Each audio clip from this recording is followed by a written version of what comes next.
Is it hard to access affordable, healthy food? Then listen carefully. Daryl Addison, an African-American inventor, has patented a process for growing food on demand. He called it Torpedo Pot. Torpedo Pot is a fully automated flower pot that gives you control over your plant's environment. All you do is add soil, seeds, and plants to the flower pot and watch it grow. Yes, Torpedo Pot grows the rest. Visit www.torpedopot.com.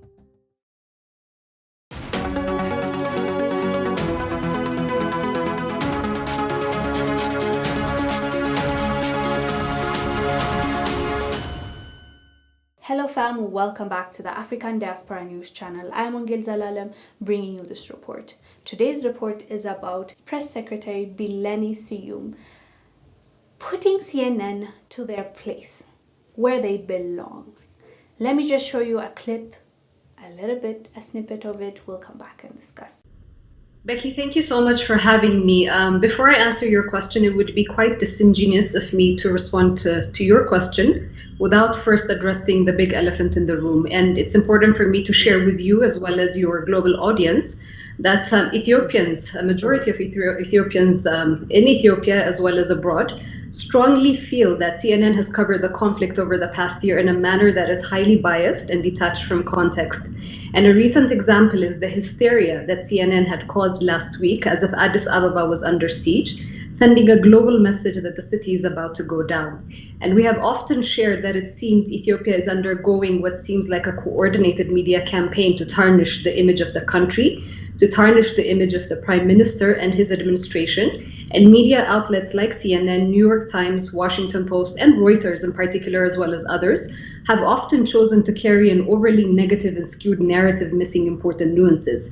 And I reiterate this to you because I also heard the opening lines, which really takes away or is devoid of assigning the actual blame where it is, assigning the blame to the TPLF that initiated this conflict. And they have also given testimony and confessed that they're the ones that attacked the Northern Command of the National Defense Forces. Right. So I think it's important.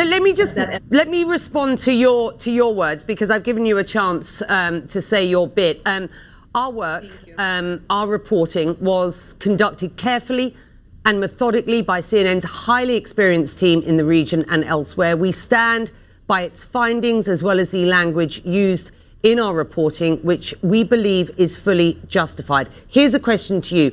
There are a number of media organizations, including CNN, currently in Ethiopia, who are not being allowed to report, not being granted accreditation from the government.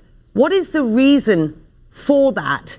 And why? Why, if you want the story told, are you not allowing those organizations, including CNN, to try to do their work? That is a disinformation that is being perpetrated, Becky. And I dare say this because I also deal directly with some of the media. Oh, hold on. Hold on. We wanted to have what is disinformation? We have a team trying to get to work on the ground. Hang on, but don't accuse us of disinformation. Are you suggesting that we don't have a team that's trying to report on the ground? With respect. Your team is on the ground, but your team did not come into the country, or some members of your team did not come into the country by following the due process. I was informed, or some members of the government were informed, of CNN being on the ground and asking for accreditation. The accreditation process. Are you prepared to have them work on the ground and get accredited so that they can tell the story? You would have to allow me to finish. This is not a hostile environment to the media at all. There are so many other media entities that have entered the country. There are other media entities that had requested and been facilitated entry into the country, into the region that they wanted to cover these stories at. However, for the amount of blame that the Ethiopian government is admonished for not allowing media, you never hear about the media that actually do enter a report, and you don't hear about the media entities that have been granted accreditation, but their own headquarters tell them not to actually enter to the country. So these are also, stories that need to be at the forefront. As you saw, I can't show you everything, but I tried to put in a snippet of how the interview went, more or less. And CNN has been really trying to dismantle Ethiopia with their misinformation. You know, information is a big deal. We might think, you know, it's just, you know, false information that they have spread, but it's much more than that. People hear that and flee their countries because they believe that there's something going on. People see that and believe the bad guy is a good guy and the good guy is the bad guy.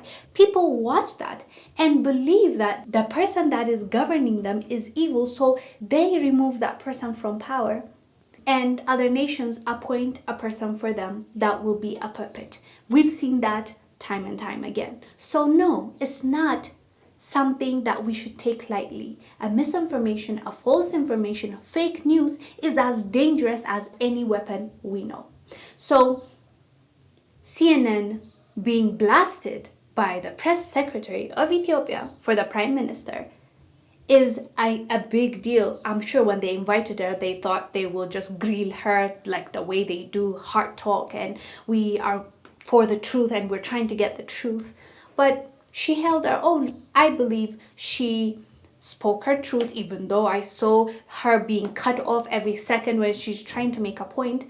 She did her best. She got her message across, and that's what we want to be done. As Ethiopians, we want the truth, the whole truth to be told. We don't want their propaganda. We don't want them to, you know, fake narratives and for our people to be alarmed for no good reason and for our people to be misled. But the good thing is now our people are already awake from probably the videos you've watched. The previous video I made is about people, Ethiopians, calling out CNN, BBC, you know, all those agencies that are just spreading lies, and that's just unethical. And I don't know what kind of journalism school they went to. I don't think it's about the reporters, to be very honest. It's the powers that are making it happen, because the reporters are really just employees that are yes mans because, you know, somebody's paying me, I gotta do this job. They could care less about the narrative, the truth coming out. It's really sad to see that journalism is dead. But anyways, guys, let us know down below what your thoughts are about